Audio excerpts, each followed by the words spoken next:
Jean-Francois. Yes, that would be me. How are you, Jean? I'm very well, and you? I think the last Great. time we spoke was like 5 years ago. On FX Street? Yeah, on ForexAnalytix. Oh, I my think it goodness. was in your very beginning. Uh, Okay. Yeah, yeah. so yeah, we're approaching 5 years this April. So So yeah, I guess so that would I fall has right into the anything ballpark. has anything happened in the last 5 years? Oh, tons, I tons has changed yeah, for me. Oh, yeah. absolutely. Yeah, I saw Uh, you have a little you have a health crisis going on and Yeah, and so back in 2016, I was diagnosed with leukemia, and so I yeah, kind of had to take a second look at things. And right away, I stopped trading other people's money. I was focusing on medical risks rather than financial risks all of a yes. sudden. So I had to realign things. But as of late September of 2020, this therapy drug that I'm on has really kicked ass, and I'm coming back, baby. And so my That's leukemia great news. is not going away, but I've adjusted. I've learned to live with it, and with the meds, everything is well supported. And just as of late, I had a touch of COVID, and so I had to kick its butt. And now I'm back again for the second time. It keeps trying to get me, but it's not gonna happen. Yeah, I call people warriors for just trading and what you have to go through trading. You're a true warrior, I Jean-Francois. the trading keeps me busy. It keeps my mind off the health issues. It keeps Yeah, me on schedule. it's a Keeps good me. distraction. Oh, absolutely is. And since my diagnosis, I've stopped looking at a universe of things, and now I'm hyper focused on the euro and the euro only. Okay, And so do you want to share your charts? Because sure, if I could, a I'd love lot of to. us concur that we're at could be at some kind of inflection point, at least close to an inflection point of the dollar rally terminating. Yeah. Maybe that was it, but yeah, I'm interested in what you're seeing here, Uh, can you Jean-Francois. s- can you Yeah, see? You can call me John. Just John all is right, I'll fine. call you That John. that's what it stands for. And so, Okay, can you see what I'm sharing? yeah, got to see the Okay. moving blue cursor. Yes. Yeah. Okay. And so, basically, I'm looking at the euro on the 1 minute chart. I also compared that with a 5 minute chart, and all of that starts from a daily chart, which I look at every single day, no fail whatsoever. And so this morning when I came, this is the low of the day. This was the high of the day. And Yeah. then if I look at it on a closer point of view, I use an hourly chart, and then the Yeah. move that happened yesterday and overnight took us back to this missed pivot from last Thursday. And Yeah. so this pivot that 1280. we Yeah. exactly. So we were driven back to that level due to that missed pivot, and just above it at 1280 is this month's new monthly pivot. And so we barely tapped that. Yeah. The missed pivot was at 1262, I believe. And so it took us 2 days, 3 days to get back to this missed pivot, plus another 20 pips to complete this month's pivot. And now we're rotating back down to today's missed pivot. Okay. So how would you describe your trading? Scalping? I I I I try to trade inside the ranges. So this little box that we Okay. see here, Yeah. that's where I do most of my activity. And so I use what's called a price and time cycle. I come to the market to get paid. PAY, potential average yield is what I'm after, right? Interesting. I come for the potential average yield, and I find that inside this box. Everybody asks, where does this box come from?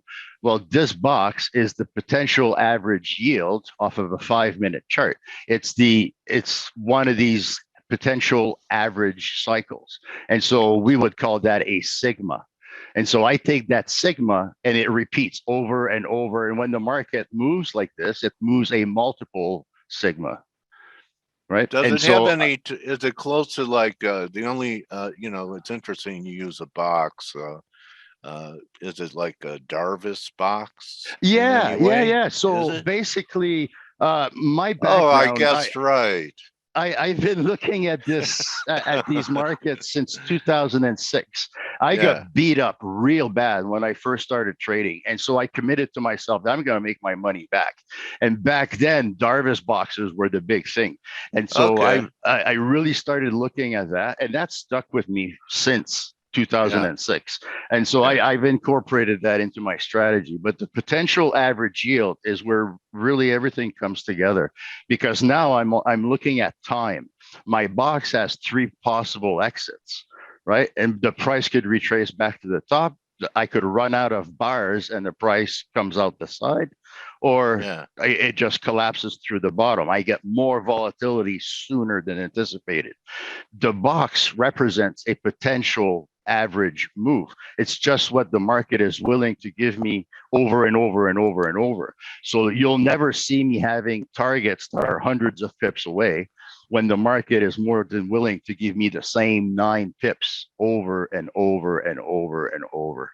And so Right. Okay. it's 9 pips on the 5-minute chart, and those 9 pips move or execute over 12 bars. If I take those 12 5-minute bars and apply that dimension to a 1-minute chart, it then becomes 60 minutes. My box Okay. is 60 minutes long. It's covering 9 pips, but it's taking 60 bars to do it. And so what I expect to see, if it's an average move, I would anticipate price to come in on one corner, take up all of the bars necessary to give me all of the pips. And so I expect it to cross the box, come out the other side. Oh, and then a retrace right to the box for a Exactly. failure.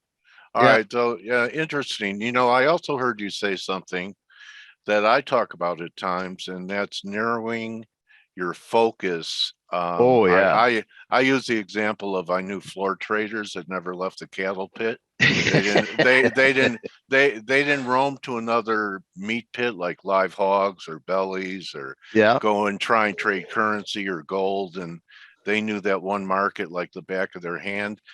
Tell me what led to your decision to just begin to focus on On the, a few markets. originally my universe was just the majors. And back then I had to phone in for my trades. I had to wait for confirmation. There Oh was huge yeah, expenses associated with that. And so yeah. I started to focus in more and more on the cheaper stuff. And that led me to the euro. And to this day, I still find the euro is the cheapest place for me to execute. And Okay. so I just, since my diagnosis in 2016, my focus, just my memory in general, my meds and all this kind of stuff, I needed to narrow what I spent my time on, and so the euro just became a default to go to. Okay. But it's all derived because of costs. I operate as a business, and I want to do it as cheaply as I possibly can, right? And so the euro is, Okay. for me, was the way to go. It still is today. I don't use any indicators. I'm hyper focused on price and price action, like the pivots that I see on these missed pivots, these Yeah. levels that are meaningful to other people. I Are the keep them in pivots my based line of on sight. are they based on fibs? What are your pivots based on? No, it's just the traditional pivot, high, low, close divided by Okay. 3. All And right. it's basically the level you would have written down on your notepad when you entered the pit, Yeah. right? Yeah. And, Yeah. and so all that pushing and shoving, you didn't have access to computers. You were screaming to somebody else. Yeah. I, Well, I, you're I, plotting point and figure charts too. yeah, well, okay. So that would cover Kept you some of your busy. time aspects, right? Yeah. Yeah. Those points and figure charts would have a look at the time part of the equation, which is what I'm doing here with my box. I found retail traders in general tend to skip the time axis. They're hyper focused on price and price moving up and down, and they don't really know or care to know how long it's going to take to happen. Right. And the box gives me this anticipated outlook, right? I can anticipate the market giving me this over and over and over and over. It did it in the past, and it will continue to do so over and over and over. It's just an average standard deviation. And so if my goal is to capture whatever is inside that box, and I do it 2 pips at a time on my 1-minute chart because it's worth 2 pips per bar. So I have 60 bars that are worth 2 pips inside this box. I Okay. just trade. Do you teach people how to do this? Yeah, I know yeah, that you said you're not trading OPM anymore, but so you're yeah. mentoring people at this time, Sean? I share my skills. I charge basically $25 an hour. It's really, really cheap. It's just to get the people the basic idea that there is a rhythm out there. And if you can Yeah, pick up on that rhythm, you can execute and exploit. And that's really the gist of it, right? Inside you're a this pro. box, I'm making two pips over and over and over.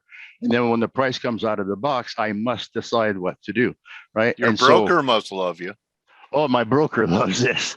And now that Does he? I'm using an A-book broker, I love my broker, right? So I'm not being trapped. I'm not being cornered. I'm not being forced into squeezes, and my spreads aren't widening at the last seconds and all that kind of stuff, right? So And who do I'm you having a use? blast. Who do I'm you use? using Global Prime. It's a Oh, Australian-based broker. I oh, live in okay. Canada, and so Yeah, I have access to some different brokerage. But yeah.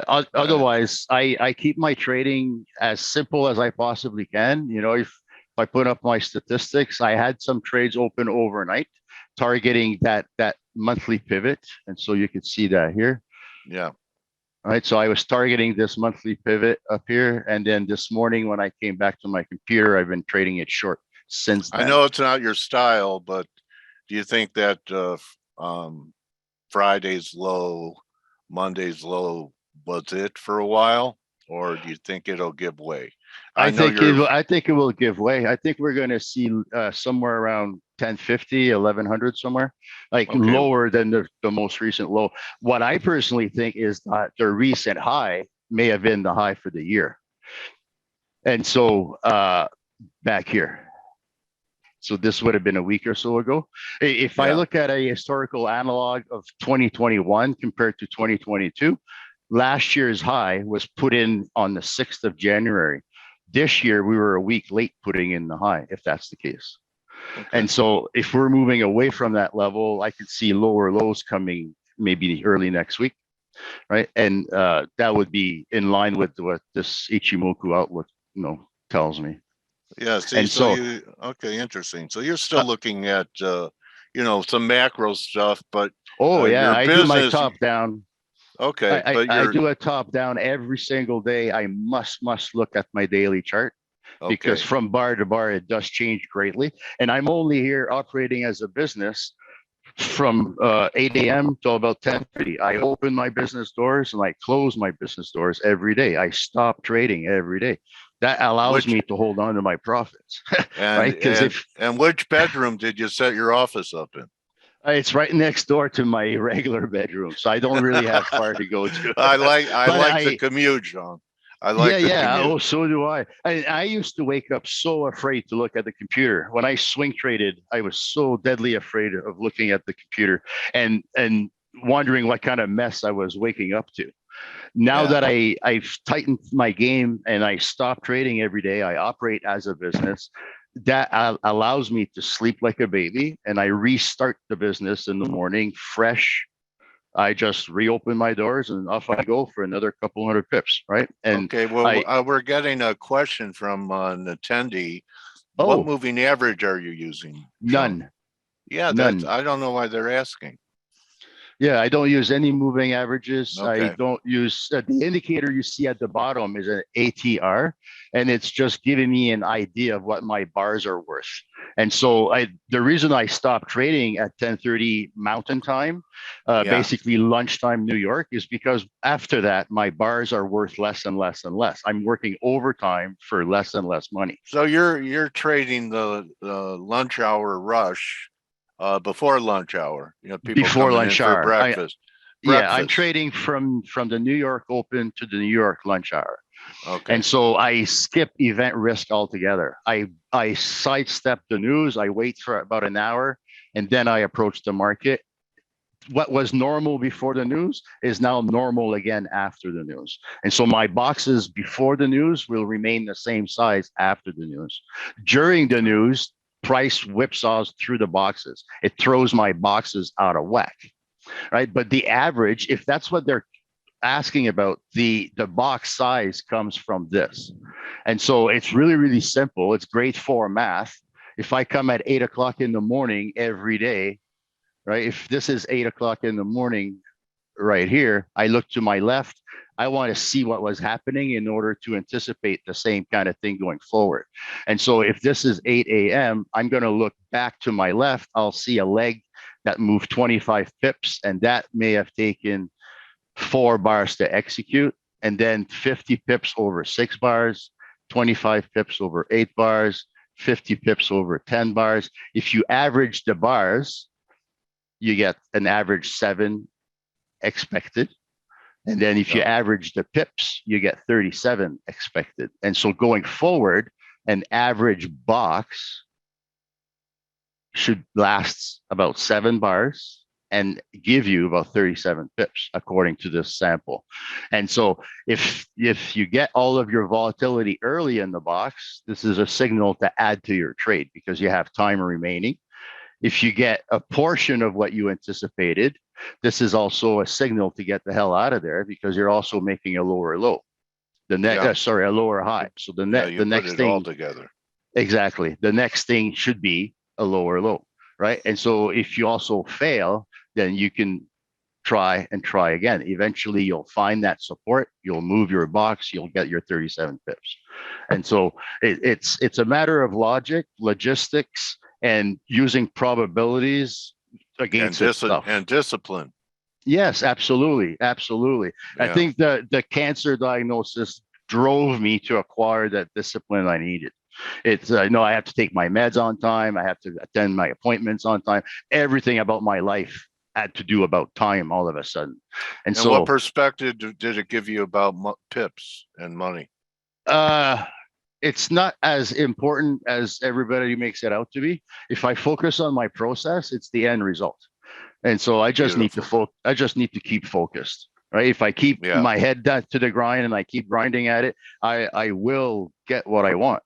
And it's just a matter of realizing if I get a fail, if I get a loss, that might be the beginning of a series of losses. So I need to adjust to that. I can't just double up my size to make it back. That's foolish. I should shrink my size. Right. I should shrink my size, right? And so exactly. I think I've been through the mill a few times. I mean, it sounds like you and but that's how you learn. I mean, don't we learn the most from our mistakes? Oh, yes, absolutely. And the journaling part of things is a big bonus. Bingo. I was journaling before the cancer diagnosis, and now with my medical stuff, I'm also journaling that aspect of my life. And that's kept up, I think, my upbeat attitude and this kind of stuff. So it's keeping me grounded, and waking up in the morning, I put 2 feet on the ground. I do my mental inventory. I check from head to toe. If I'm all there, I'm good to go. And I'm super thankful every day, right? And so the money part of things is just a byproduct of my attitude and my focus on the process. And there's no need for indicators. If you have one high probability tool, just keep reusing it, right? And what took me a long time is to figure out the tools in my toolbox. I had a toolbox, it was full of money, I didn't know what to do with it.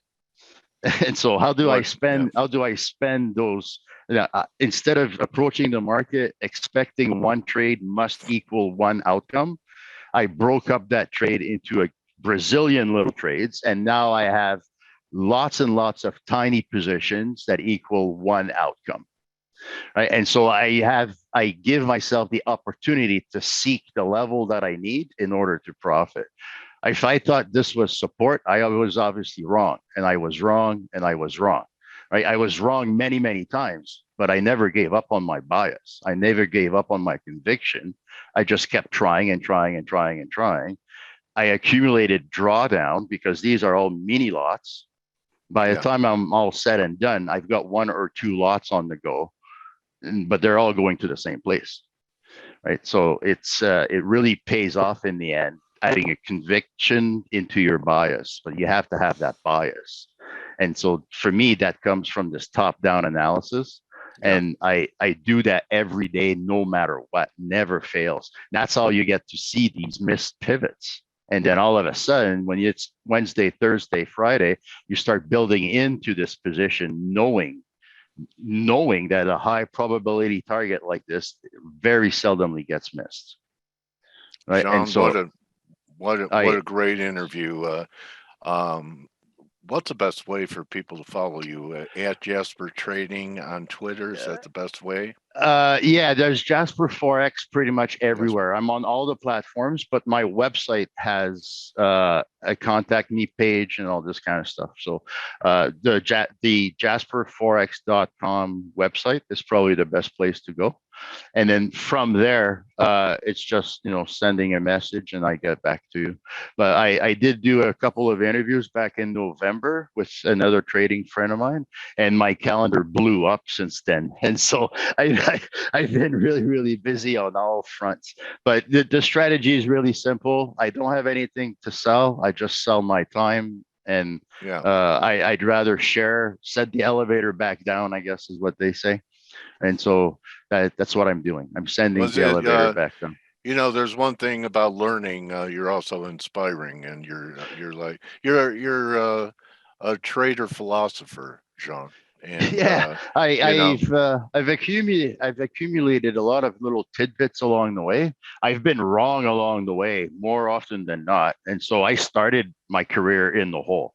Like I started applying what I thought I knew, which obviously was the wrong stuff to begin with, but I applied it to options right out of the gate, and it just destroyed me. And I committed to make that money back, and so it's taken me eons. It's taken me years to make that money back. And I'm glad I stuck with it. I'm glad I stuck to my guns because now I get paid handsomely every day, right? And it's not painful. I'm not hurting anybody. I'm not, damaging the environment. None of that stuff. I do my thing for a couple hours and off I go live my life. Right? Living the dream. Jean-Francois Boucher. Yes, that's how I ended up living in a you went through park. A night. Yeah. Oh, you live in a national park too? Yeah, huh? I live in Jasper, just outside of Edmonton. It's a big ski town in the wintertime, and then in the summer months, it's mountain climbing and that kind of stuff. But it's we see about by beauty. Oh, absolutely. I'm in the Rocky Mountains. And so, I have beauty all around me. I have about 5,000 local residents, but we see about 2.5 million visitors per year. And so it's busy all around me. I keep to myself. I've been living a COVID lifestyle since my diagnosis in 2016. So everybody around me has been really, really helpful, keeping me going, keeping me alive, making sure I don't get sick. And then just recently, when I did catch COVID, Omicron, I felt so bad. I felt like I left everybody down, and that really made me commit, even more to coming through this. Well, forgive yourself for, a virus that you have no control over. Yeah, so, exactly. You know what I mean? And anyway, it was enlightening, inspiring, and some great pearls of wisdom in this interview. I'm not going to let 5 years pass before this happens again. John, I appreciate your time. And, I probably told you this 5 years ago. You're my trading warrior brother if you get to. Yes, you did. That's what's kept me coming back. I listen to you guys and ForexAnalytix. I also follow along on TradeGate Hub. So I'm listening more than I talk. I'm a very quiet person. I don't really post much of my own content. Yeah, I don't like to argue with people. You've liked a few of my interviews on yes, LinkedIn absolutely. And stuff. Yeah. Well, John, I'm going to get back to you. I want to thank you for your time, and so glad you've had this breakthrough, and L'chaim, which is Yiddish to life, John. Yes, absolutely. All right. Likewise. All right, buddy. So everyone, hope you enjoyed John, and you can see this. It'll be posted on Twitter, and this will be on video. So, excellent. All right. So that's a wrap. People are thanking you, Jean, and I thank you too. And I like the way you have a nice business. You only have to work 2 hours a day. Nice job. That's the goal. All right, buddy. Thank you. Good hunting, and thank you, Jean. Yeah, thanks. Bye. All right, so everyone, that's a wrap. See everyone tomorrow. Okay, good luck in your trading and the team. If you're a member, you're welcome, Hugo. We'll be ready for the morning edge in 17 minutes. Okay, I'm glad you guys enjoyed it. That's our job, is to build up and edify traders every day. Looks like Jean has that in common with us. And I'll see everyone tomorrow. Don't just count your pips, count your blessings. Adios. Hey traders, this is Blake Morrow with ForexAnalytix. Thanks for stopping by our YouTube channel. Don't forget to like these videos, share them, and subscribe to our channel so you don't miss any of the content that we provide here for free. Thanks for stopping by. I'll see you in the next video.